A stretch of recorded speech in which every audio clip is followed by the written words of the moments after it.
Unresolved Problem segment tonight, confronting or ignoring celebrities who talk politics. Now, some of you have written to me complaining that entertainers mean little in the public discourse, and it is an interesting debate. Last week, the actress Jessica Alba called me a name, you might remember that, and she's still complaining about me on her website. A headline on the Us magazine website says, quote, Jessica Alba lashes out at Bill O'Reilly for calling her dumb. Of course, that's not true. I said the woman was misinformed, not dumb. Us magazine has corrected that headline now. But the hits just keep on coming. Here's far-left guy Sean Penn over the weekend at an award show. Thank you, and good evening, comrades. that was for O'Reilly. He's a regular Shecky Green. Remember Shecky? With us now, New York Post columnist Andrea Peyser. His new book is called Celebutards, the Hollywood hacks, limousine liberals, and pandering politicians who are destroying America. Now, how are they destroying America? Well, you know, this book is not heavy lifting, but I think it makes a very important point that when Sean Penn, when he breaks bread with Hugo Chavez, when he goes to Iran, hears people screaming, destroy America, hate Israel, destroy Israel. You know, what kind of a message is he sending to those people? Now, do you think anybody listens to Sean Penn? Well, I think that there is such a cumulative effect of these Hollywood people. They're Holocaust deniers, some of them. Some of them are 9/11 deniers. Right. And the common thread is hating America. Okay, so you say that it's not just Sean Penn or it's not just Rosie O'Donnell. It's the whole avalanche of America's a bad place, which will be muted down that Obama's president. Let's take a guy like Bruce Springsteen. Here's a guy who's going to do the Super Bowl show.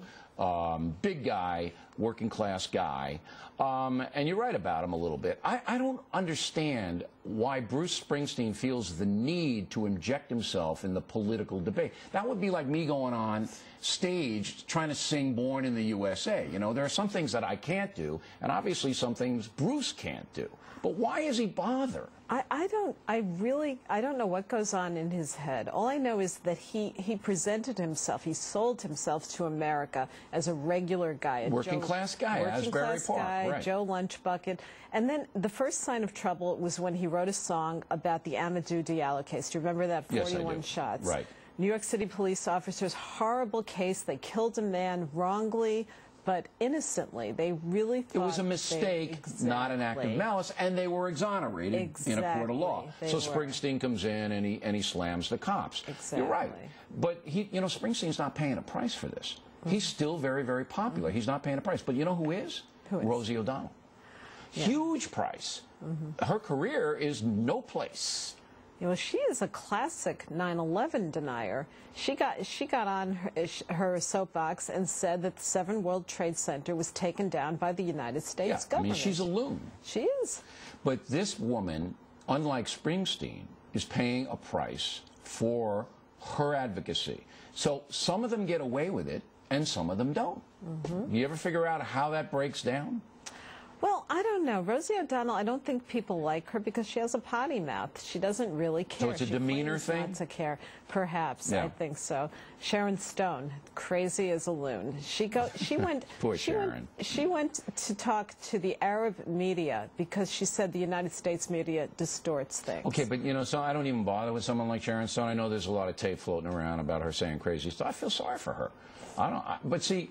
With O'Donnell, it's calculated. With Springsteen, it's calculated. And there's also a guy you mentioned in a book who I know pretty well, Bill Maher. And I've had some go-arounds with Maher. Now, Maher's a different situation.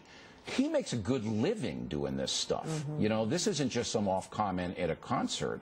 Maher's whole industry now, he moved from being a kind of left-wing guy on Politically Correct on ABC into a far-left zone. And I hear NBC News is trying to hire the guy. He was fond of saying that religion is insanity by consensus. He made a movie. You know, he gets away with it because that's his shtick. But the further he goes, the last thing he said was that it was okay for Michael Jackson to molest children. I didn't hear that. But Maher and some like him are making a hefty living peddling this stuff, and I think everybody should understand it. Last question.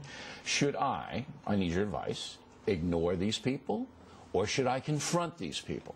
Well, you know, I used to wonder if Sean Penn could be tried as a traitor. I mean, he is breaking bread with enemies of the United States and doing it very publicly. turns out if we're not at war with Venezuela, for example, when he's hanging out with Hugo Chavez, he can't be tried as a traitor. So I think we should ignore him. Yeah. So it just depends on case by case? Some of these people amuse me. I just do it for amusement purposes. You know, like Jessica Alba, poor Jessica Alba. I mean, come on. Unfortunately, people are getting their information. No, some people are. I know that. All right, the book is Celebutards. Andrea, thanks for coming in. We come right back. Another arrest in the John Travolta extortion.